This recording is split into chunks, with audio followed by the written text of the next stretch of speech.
Good evening, everyone, and welcome to the official kickoff of the Citizens for Homewood Schools. Just want everyone to applaud yourselves for coming out on Wednesday night.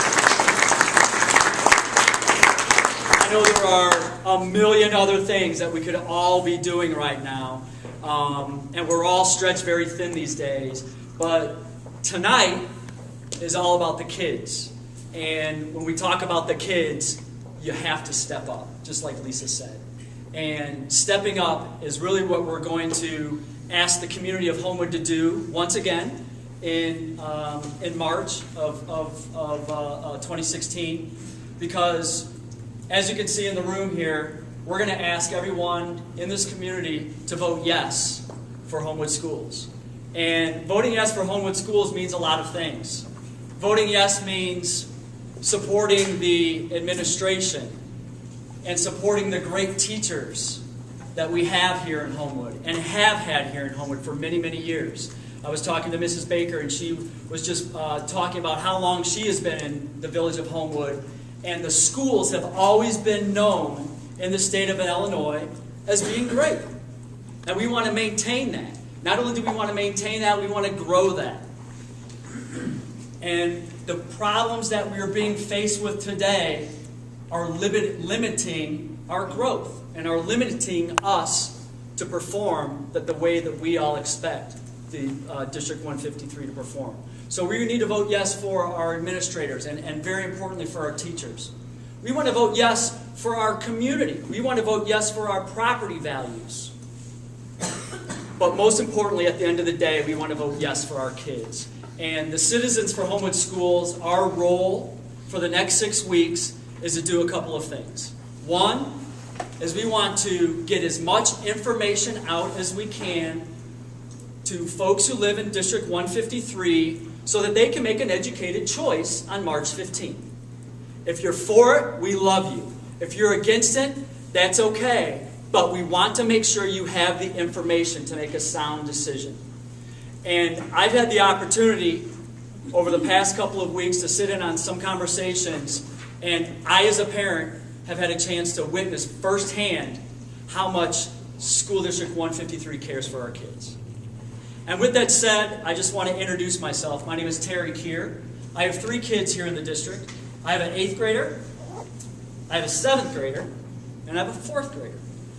And those 3 kids have thrived over their schooling through some of the folks that are in this room tonight and many of them that are not in this room tonight, that have given them the education, the resources, the programs, the choirs, the bands, the PEs, the sports that many districts, even in the state, do not all have. And we have that luxury here in Illinois, or here in Homewood. So we have to contain that, we have to value that, and we have to move that forward. And the way we're going to do that, and we'll share some of that information with you tonight at a high level, but we also want you to take some time to go to some of the resources that we're going to put out there over the next 6 weeks via social media, via the website, via School District 153's website. There's a plethora of information that you want to make sure that you go and take a look at and take the time to understand what is going on here, because it's a very important message.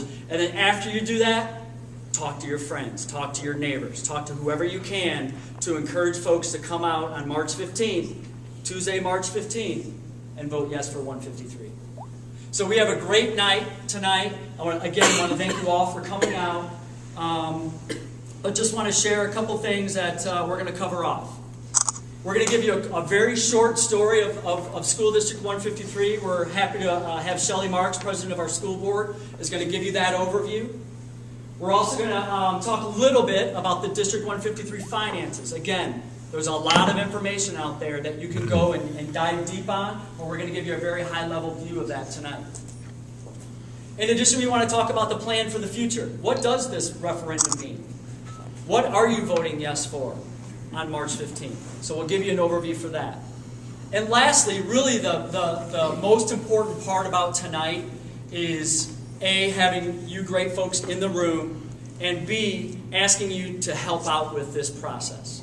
There are a couple of ways and very specific asks that we have of you, and some very specific asks that we encourage you to go out and talk to all of your group of community and friends to help out with this operation. One, we're looking for, obviously, your vote yes. We're going to ask you many times for that. Two, if you are able to support boots on the ground as we lead into the election with going door to door, knocking on doors and hanging information on doors, making phone calls, putting yard signs out onto your front yard, showing a huge community support of what we're trying to accomplish here on March 15th.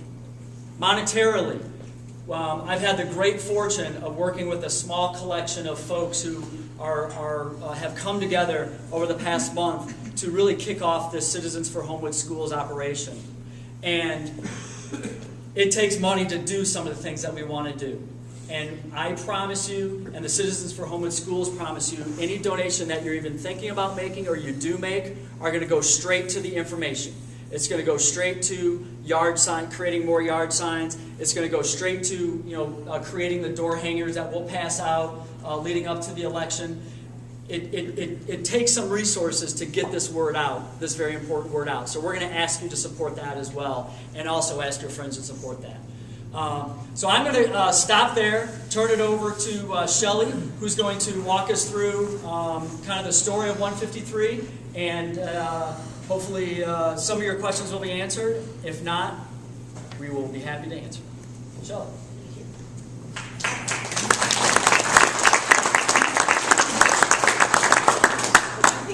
Over and over tonight is thank you. Thank you for caring enough about our schools and our community to be here and to explore ways you can help us pass this referendum.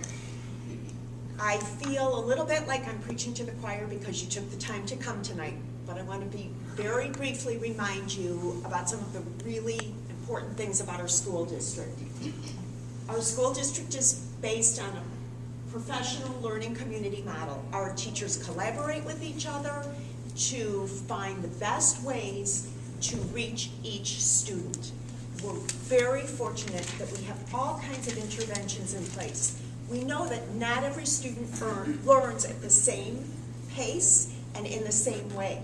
So, unlike when we were all in school, let's take fractions, for example. If you don't understand how to multiply fractions, when we were in school, what happened? You moved along to the next thing, right? And you never learned how to multiply fractions. Now, if you don't understand how to multiply fractions, we have interventionists who are going to work with you to make sure that you get that so that you can move along with everybody else.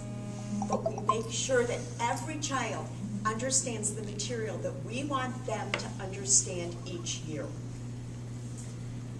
We have amazing programs in addition to our very rigorous academics. We have an incredible fine arts department. As you know, we offer choir, orchestra, band during the school day. It's virtually unheard of in public schools anymore. We have PE 5 days a week for 1st through 8th, and our kindergartners get PE several times a week. And it's taught by PE teachers. These are skills that we know as adults are really important because our health is something that sticks with us forever. And here at Homewood, our kids are getting these experiences every day while they're here, and we know that they're going to stick with them for a lifetime. We have clubs from kindergarten through 8th grade. We have clubs for every student in our district. Why do we pay so much attention to this? Because we know that students who have that connection with an adult and take the time to do something they're passionate about do better in school overall. If they have that connection with an adult, it helps us absolutely through the school day with everything, with behavior, with expectations. We know that kids that can pursue their passion will do better. It's hard to believe, but here in Homewood, we spend less than the state average. Less than the state average per student. We know that there's schools that are spending $20,000 per student to teach them. We're pretty confident that the way we spend our money is providing our students with an unbelievable academic product and an unbelievable school experience. Spending less than the state average is challenging. It's challenging to find ways to stretch those dollars, but that's the money that we have to spend per kid, and we want to make sure that each one of our children receives the biggest bang for the buck. We know that every third grader gets one chance at third grade. Every sixth grader gets one chance at sixth grade. And we want to make sure that they have the best possible experience every single day. One of the things that we've done, as you know, is we've, as a school board, decided on a school consolidation plan. We are going from 4 schools to 3 schools next year. Our 5th graders will be at Churchill, and our 6th graders will be at James Hart. This plan is giving us a huge monetary savings, $600,000 in the first year. It also evens out the school size. Willow School currently has 600 students. Nothing is changing at Willow, and we anticipate they will continue to have about 600 students. Churchill will have 600 students next year, and James Hart will have about 700 students.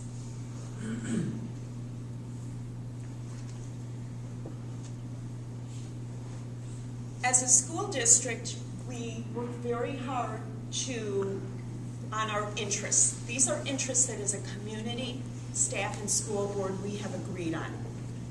We want to continue to find ways to improve academics and behavior in each of our buildings. We have very few behavior issues in our buildings, but when we do, we take care of it immediately, and we do what's best for all kids so that kids can spend their time learning, not being disciplined. We want to protect the property values in our community. We know that people move here because of the schools. There are other reasons people may move here, but we know one of the top reasons that people come to Homewood is because we have fantastic schools.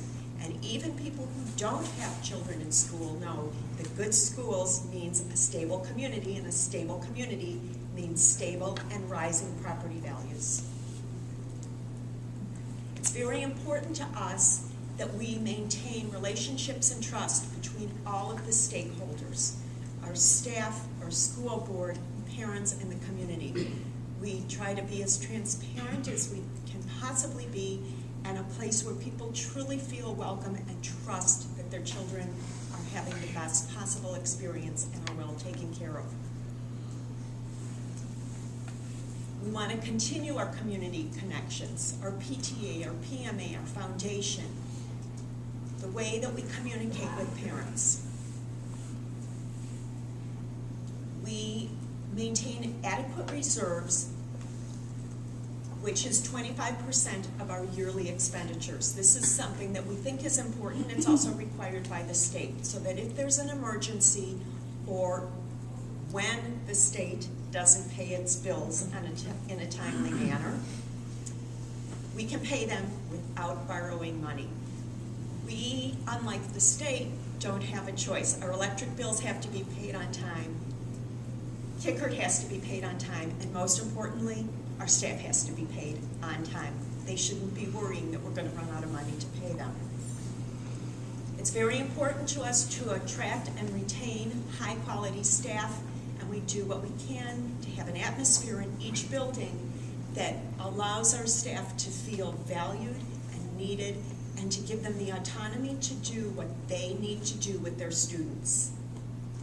And lastly, it's very important to us to continue to deliver outstanding student programs. Not just good, outstanding. And we are always looking for ways to improve what we do, to adapt new programs that will benefit all of our students. Alex is going to come and talk to you about money.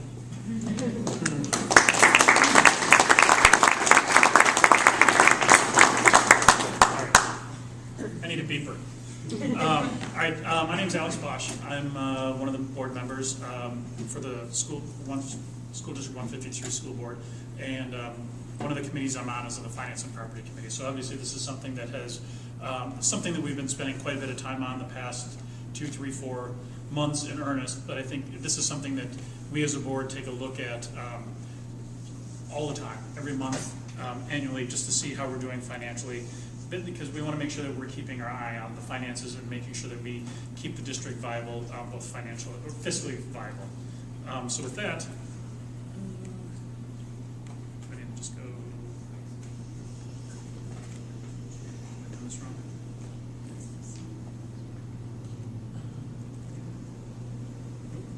There we go. All right. Excuse me. I'm going to do give a quick overview. I'm not going to spend a significant amount of time on the finances of the district, but I want to provide an overview of where things are today. If there are any questions about anything that I don't cover, obviously later on the presentation, there'll be time for questions. So, a few things I want to talk about that impacts the school district's revenues or the finances, the money that comes in. One of the things that impacts the school district is tax caps. So tax caps are something that's mandated by or regulated by the state of Illinois, and it basically says that it basically dictates how much revenue you can pull in or you can levy the taxpayers within the city, within your district. One of the things that's happened to us, in particular in 153, is that we've maxed out essentially the amount that we can levy the taxpayers in the community. We do have the ability, we could go and put on a referendum saying, we do want to increase our funding rate. However, one of the things is even though we increase our funding rate, the state of Illinois is going to say you can only levy this much money. So if we say if we have the authority, I'm making numbers up here just for sake of example, if we have the authority to levy $5 million, the state of Illinois says you're only going to be able to levy at $4 million. So basically what I'm trying to say is that we are very restricted in terms of what kind of money what we can levy the taxpayers. The other thing that impacts our financial well-being is the impact of the state budget. One of the things that we've talked about in the past has to do with the rate at which they fund the schools. So for every $1, for every $1 that the state of Illinois owes the school district, we only get 92 cents. So that impacts our ability to bring in sufficient revenue, or having a sufficient revenue for the schools. And then lastly, I think this is something that we're all very much aware of, is the declining property values. I think when back in 2008, 2009, when the property taxes or the value of homes went down, obviously that impacted all of us in terms of seeing what the value of our house is, what we could sell it, what our neighboring homes are worth, and what they can sell for. So what does that mean for the schools? When the EAV or the equalized assessed value decreases, i.e. the value of all the properties in the district, that means that the school district is not able to levy or collect sufficient funds or as much money as they have in the past. So since the values are going down, we're not able to levy and collect as much money in terms of revenue from the taxpayers of the community.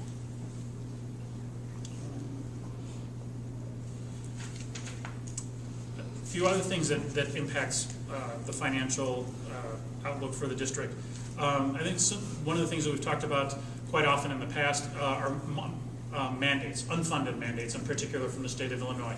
So the state of Illinois will pass education mandates that all the school districts in the state need to implement. However, more often than not, especially in today's environment, they tell you do this, but you guys have to figure out how you're going to pay for it yourself. So essentially, we've been given 200 mandates since 2009, and we've had to pay for it with our own money, with our own revenue, and it's not being paid for by the state of Illinois. So that's something that we continue to have to deal with on a yearly basis. One of the things that we as a district have tried to do and have tried to be transparent about is to try and look and see ways that we can reduce our expenses. And I think this is in my experiences since I've been on the school board, this is something that is not just done by the school board or mandated by the school board. It's not just mandated or done by the administration. I think this is something, it is something that all the staff of the entire district are involved in. So I know from conversations that I've heard and from stories I've heard that, you know, that the teachers will get together, staff will get together with the leaders of their school building and try and figure out if they've got a finite amount of money, how do they want to spend it, or where can they make reductions and still do something that they do. Is to continue to provide the quality education that we provide.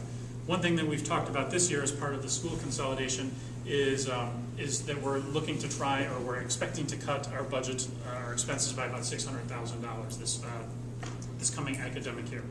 And one of the things we've talked about is, you know, there's going to be savings from administrative salaries, some savings due to reduction in buses, the bus routes that we're doing, and there are some other things that are in the works right now that we're looking to realize that $600,000. So while we're trying to trying to keep our revenue at the point where it is right now, we also want to make sure that we try and be fiscally responsible by eliminating, trying to reduce expenses wherever is possible without impacting learning in our district and without impacting what we all expect. Generally speaking, you know, whenever there's a board meeting, one of the things that we take a look at as a board member is we take a look at all the expenses. And one of the things that as a board, we're charged with doing is approving those expenses. So when I look at those bills, I'm sure my colleagues would you know, look at them closely as I do. You know, one of the things that makes up our budget is personnel cost. 85% of our operating budget goes towards compensation and benefits for the employees of the district. If we're in a position where we're going to have to cut more than what we have or what we're proposing, one of the places obviously that we have to look, unfortunately, would be in terms of staffing levels. That's something we don't want to do, and we have really no intentions of doing, but we're kind of at the point where that could be a reality. We're sure as heck hoping it won't. I think folks have seen a variety of this, or seen this chart in different situations. So what this basically tells you, or says, is this basically shows what our expenses are and our revenues have been and what our expenses have been over the past, going back to 2008.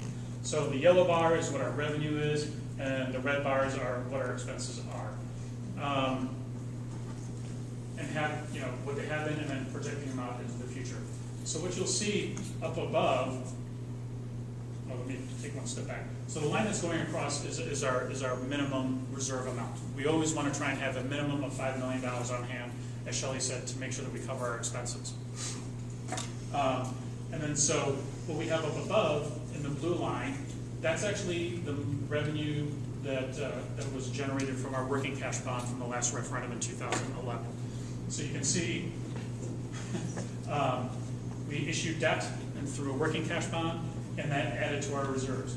And one of the things that we did last time around is we asked for $7.5 million over 7 years, and we are watching that money like a hawk, and we're going to meet that expectation. It's going to last us the full 7 years, and maybe a little more, not much though.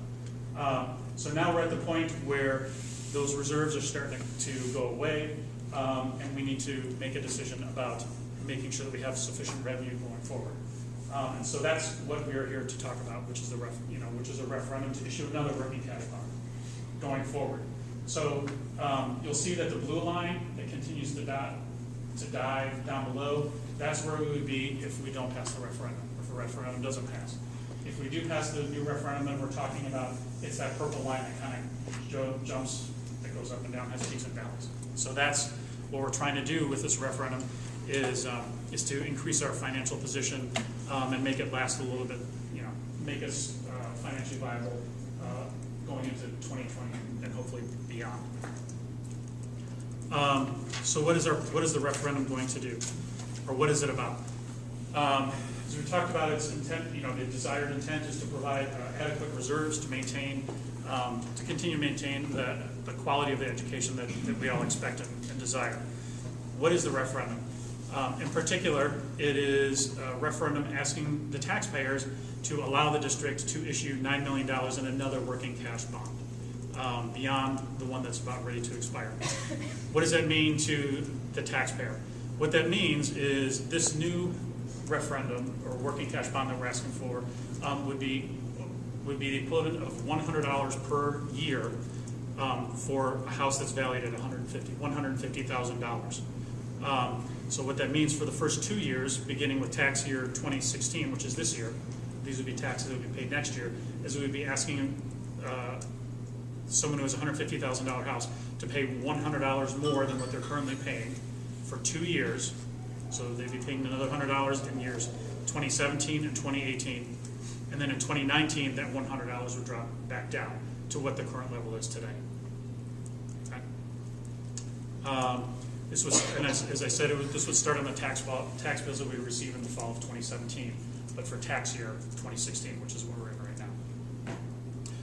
And then finally, again, this is a temporary solution, and as we did with this last revenue previously, it expired or sunset after 7 years. This referendum would retire in 8 years from now.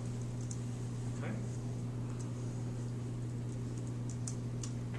With that, I'm going to turn it back over to Terry, and then go from there. Thanks, Alex.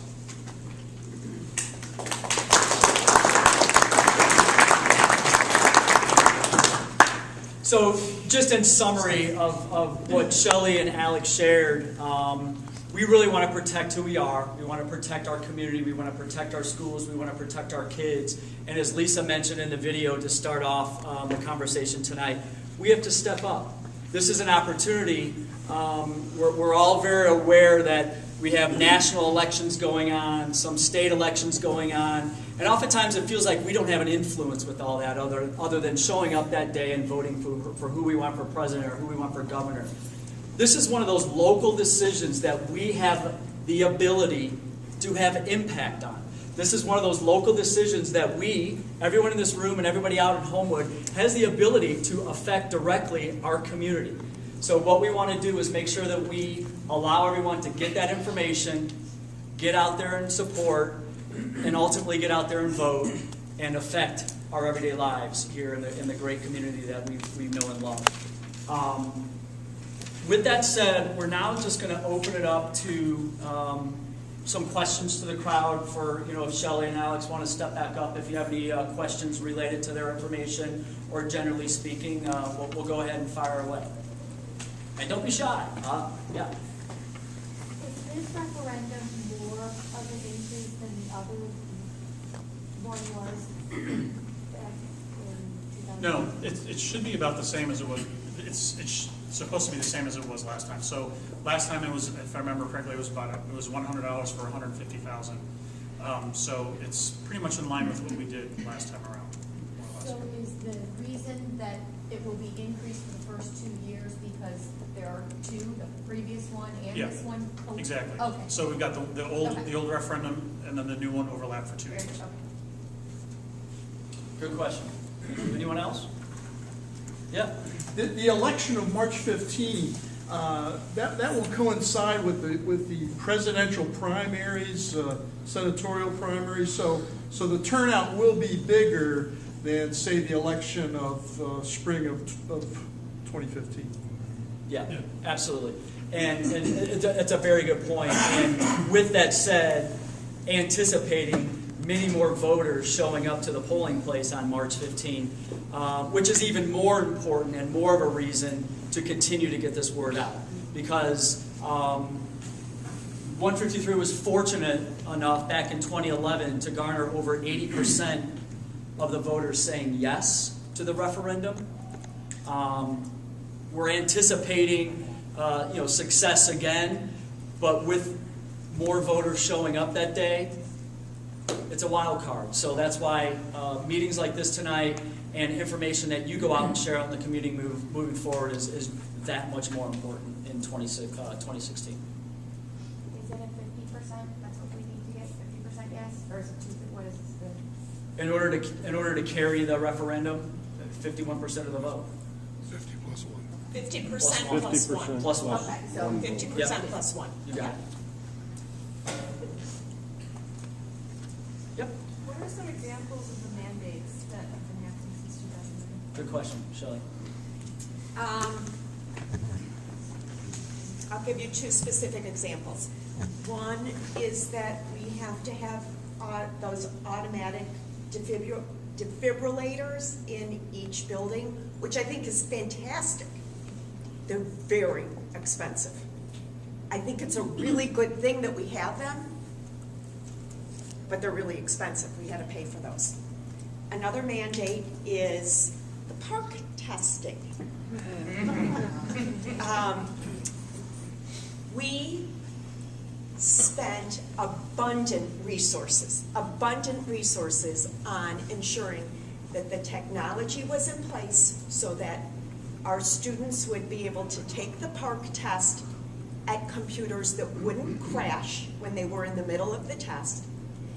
Our staff spent countless hours preparing for those tests, teaching the kids. We are not teaching to the test, I can assure you of that. That is not how we do things in Homewood. But they had to teach our students how to take the test. We had to set up multiple testing labs in each building. We paid for that. We didn't get a check for that. We paid a lot to accomplish those things. Does that answer your question? Okay. Yeah, because I know if I'm talking to people, someone's going to ask. Right, yeah, they will. Those are the two best examples that I can come up with.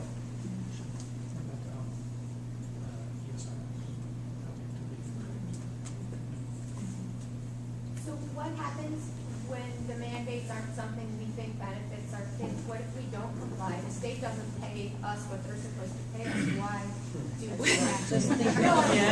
I was just thinking the same thing. I'm going to tell you that that's a question I ask myself a lot. But it's not an option. We have to follow the law. We are obligated to follow the law. These mandates are law. We are obligated to follow them. How do the mandates come down through our representatives? Yes, And- it's legislation that's passed in Springfield.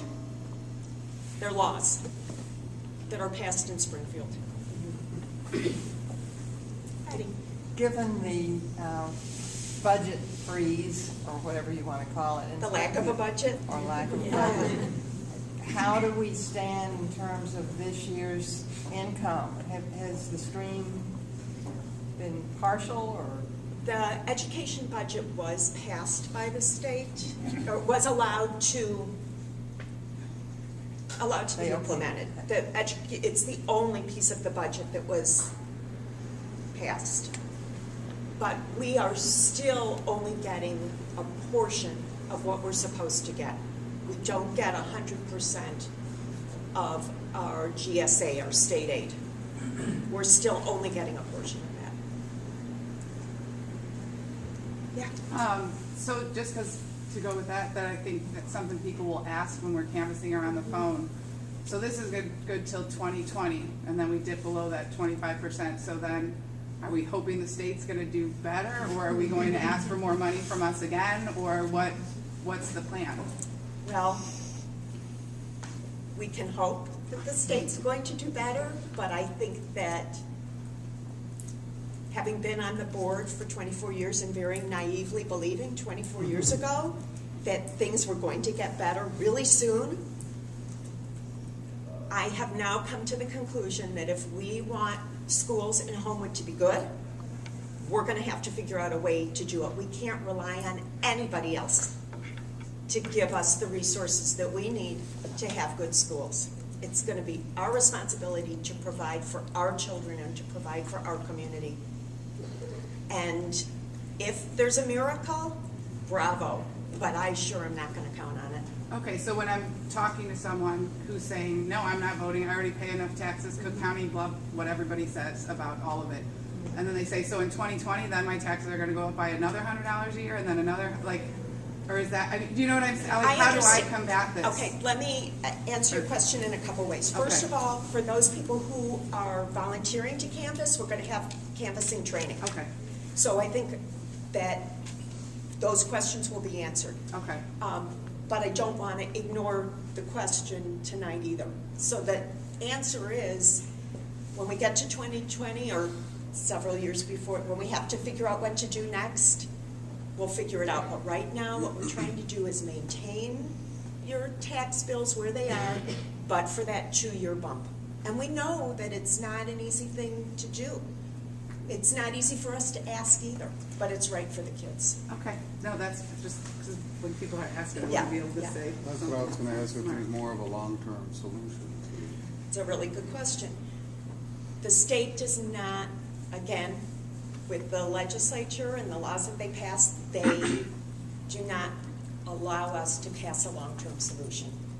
It's just, there is no long-term, no permanent long-term solution that is available to us.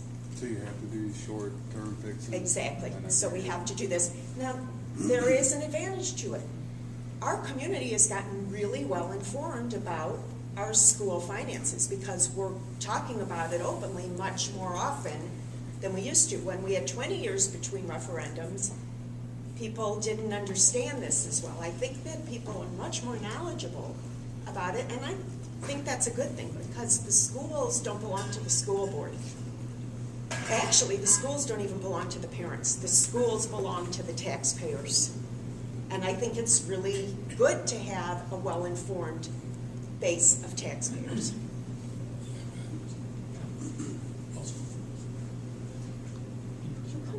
I mean, the other thing, so the other thing I think that we're hoping on, as we did last time, but obviously, you know, we don't have a crystal ball to see if it's going to happen, is, you know, I mentioned how our EAVs have gone down, right?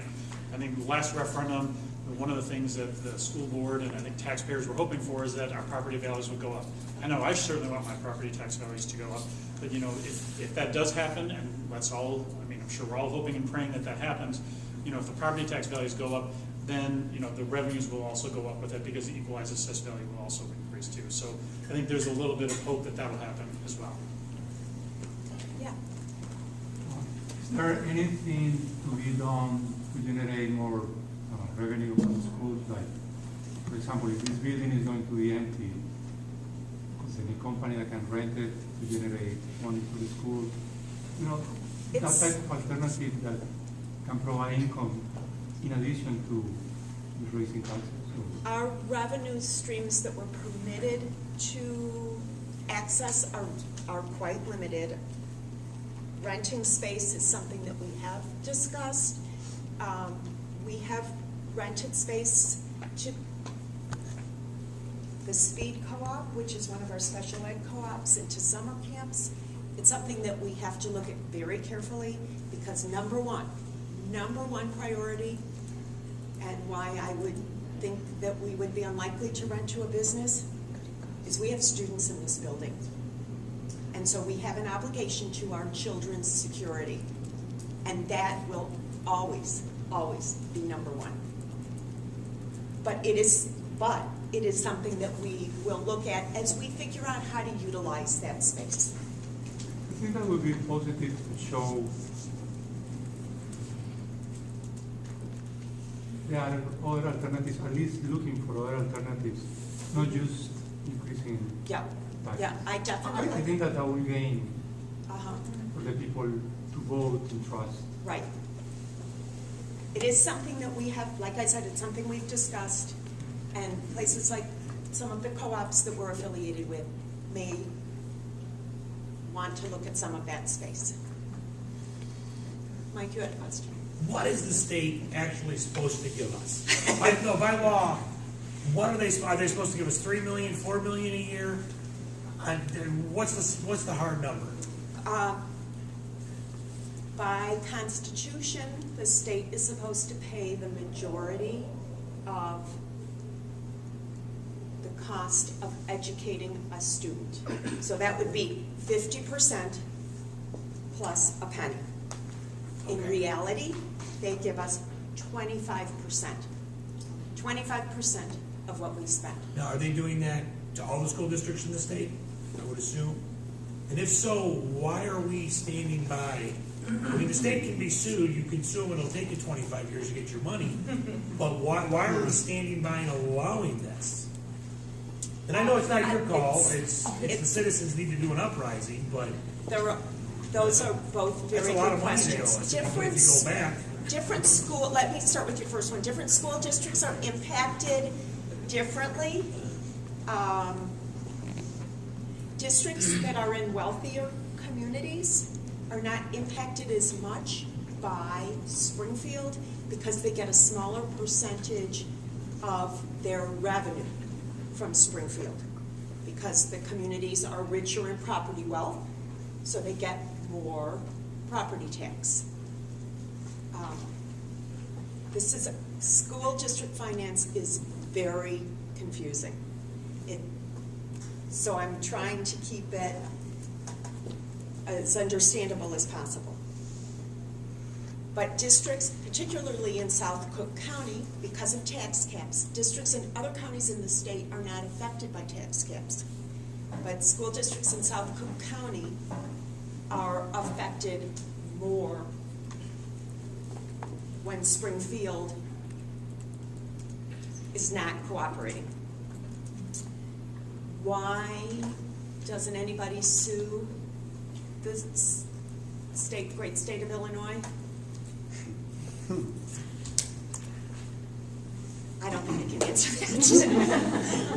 That's not what we're here. That's not what we're here for tonight. That would take another hour, and I would rather have you guys finding out what you can do to help the referendum.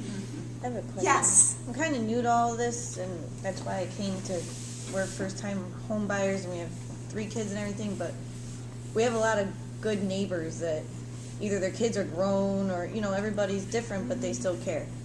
What are some of the things that, if it doesn't get passed, that I can use as an example to say we're going to lose?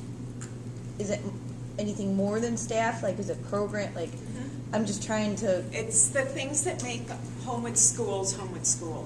Like, we will have to increase class size. We would likely be eliminating 1 to 2 teachers per grade level. So class size would go up significantly. We also would have to take a serious look at those programs that we all really believe make our schools what they are. Band, orchestra, choir, PE. I mean, so many school districts don't have PE 5 days a week during the school day. They have a classroom teacher say, okay, everybody, stand up. Let's do 20 jumping jacks and 10 burpees.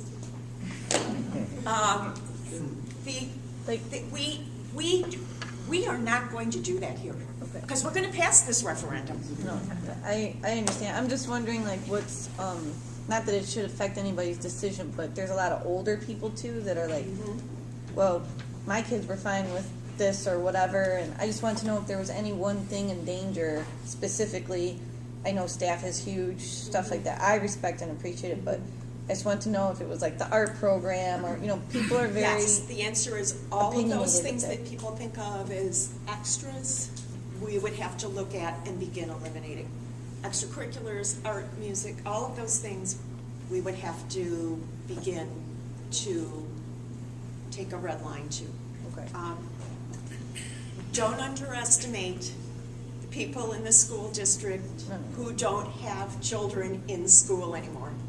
They are some of our biggest supporters because we have adult children who are doing phenomenally, who we are so proud of, and we know the reason they are doing so well is because they got their start here, because they were influenced by the teachers in these schools, and we all know that. The teachers here believed in them and poured their passion into them and made them the adults they are today. And people in this district who don't have kids in school anymore, boy, we know that.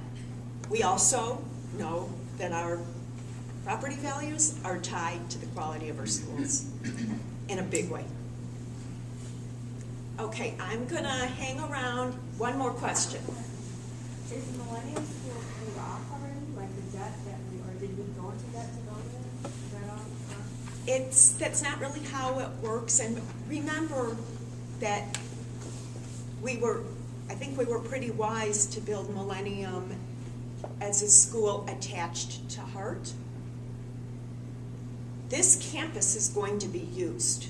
Millennium School, half of Millennium School will be going to Churchill, where there's room for them. That space will be utilized in some way or another.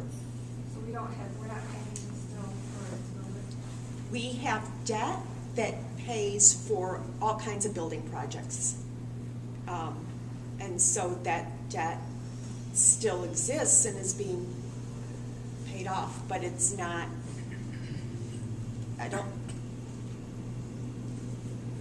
it's something that was planned for and was needed, desperately needed when we had kids in those portable units, and we had classrooms in closets. We had classrooms in the locker rooms at Churchill. So we have to evolve with the times. We have to provide for the number of students that we have at any given time. So And we somebody had, asks, what did you say? if somebody asks Somebody what, asks that question and you're talking to them, you say you do still have some, or? I don't think I understand the question. If somebody, we're talking to somebody about the run room, and they ask if there's still debt from building Millennium, you say no. Well, it's I still think being it's utilized. the school, yeah, the school is still going to be utilized. The debt is, as with any building project in the district, it's kind of like your mortgage. You build a house, you take out a loan so that you can do it as you need it. I think what Catherine's saying is, when we say we're closing Millennium, that doesn't mean we're not utilizing the building. Correct. We're reorganizing the staff, we're bringing together children, we're eliminating bus routes. It's more of the building will still be, we're not gonna leave the building empty. Absolutely, the building won't be empty, and we are consolidating the schools. The building will still be utilized. But you still need some of it for the sixth grade. Absolutely, 100%. That's exactly right. And Churchill will fit a third. Yeah, actually, Churchill will be smaller than it was at its max, even with the fifth graders there. We wouldn't be sending them over if we didn't have the space for them. And is it That was next- something we is it looked at very next carefully. Fall What? or the year after that? This fall 2016. Okay. Yeah. Okay. This is really the last question, because I want you guys to have an opportunity to figure out how you want to volunteer. Now, I was just gonna piggyback kind of off of what you were asking, just as a teacher here. A lot of the savings comes in things like bus transportation and not having to run a completely separate bus route for a different school, and just being able to consolidate like some of the scheduling things. And so I feel like, again, our whole building is still gonna be utilized. I work here at James Hart, and so we're still using a lot of it, and that's what we're working on at James Hart, is how to consolidate or move all that around and reorganize. But I think the savings comes just in, like you said, the consolidation. The name is going away, but the buildings are all still being used. There might be Thanks, like Amy. 5 classrooms, maybe, or Empty, something that will be yeah. empty. But the whole sixth grade wing, all the fine arts classrooms, everything's still gonna be, that media center will still be used. The office, so it's the old fifth grade hallway, but James Hart with interventions and everything, will probably use most of them, going maybe 4 or 5 classrooms not used. And if you're unfamiliar with the building, this is the cafetorium. It's used by 5 through 8. There's a fine arts wing that 5 through 8 uses. We have several gyms that all the students use. So those things are still needed, still going to be utilized. I just wanted to be clear, I'm sorry, I didn't want to. No, it's okay, it's a good question. I guess I thought that when we built it, that we maybe took like a $10 million loan or something to build it. So that's why I thought maybe we haven't paid it off yet.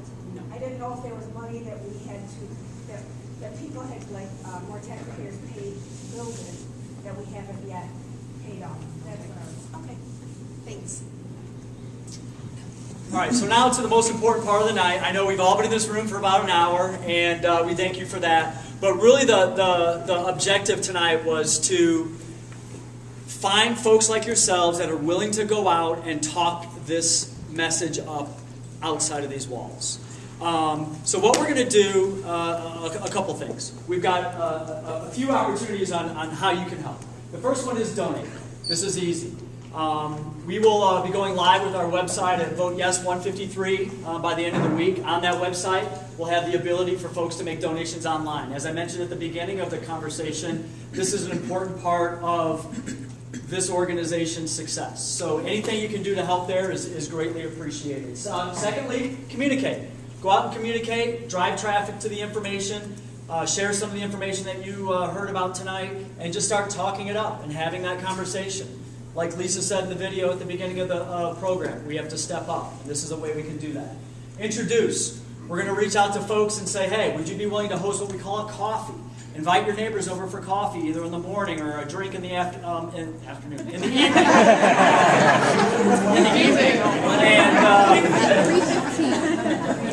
And have them sit down and talk about the importance of the referendum. One thing I want to mention is we will have representatives come to your house for that coffee to have this conversation in the privacy of your own home.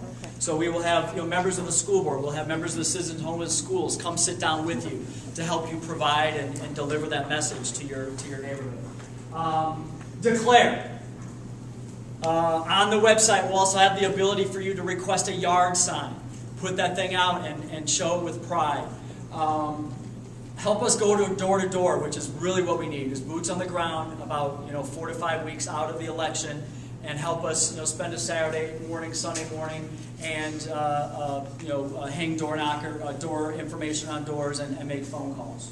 And then we also on the website are going to create a list of anyone who feels like they want to support a referendum, voting yes to 153. We want to put your name down, because what that's going to do is that's going to show your leadership out there, and others will know that you're going to be out there voting yes, and will want to put their name on that list as well. So again, creating momentum in the community. So now what we're going to do is we have some stations broken up, and this will not be a long part of your evening. We have our canvassing crew, our field team, with Tracy and Anne-Marie and LaShawn over there. They are and Vito, they're an important part of the process, because they're going to take your name down to help out with the canvassing piece of it. When we get to the moment where we need to go door to door, we'd like to have you and your boots on the ground. Jim Collins over to the right is leading up our fundraising team. He's reaching out to businesses in the community to ask for donations for our initiative. Also working with some of the citizens on the donation piece. So if you're willing to make a couple phone calls to some businesses, or you have friends or great contacts within the village who would give $100 in a heartbeat for this project, go talk to Jim and have a conversation with him, because he'd love to have your resources. We also have our communications team led by Nick Quirk and Tabitha Stein. And Ann Colton. If you're interested in communications, you want to be a part of that communications, helping to get the word out, please go talk to them. Developing materials and content, because that's an important part of what we're doing tonight. So just to close things out, as Shelly said, we can't depend on the state. We do need to step up. Thank you for your support. And now we're going to, one thing I do want to remind you of is, if you did not sign one of the forms when you walked in, maybe you came in late, if you could definitely fill out a form, that would be really helpful, so we can have your name in our database and communicate directly with you on ongoing initiatives. So thank you all again for coming out tonight. And we're going to go ahead and just break up into our committee breakouts. Spend 5-10 minutes with these folks, and you'll be on your way. But have a great night, and vote yes for 153.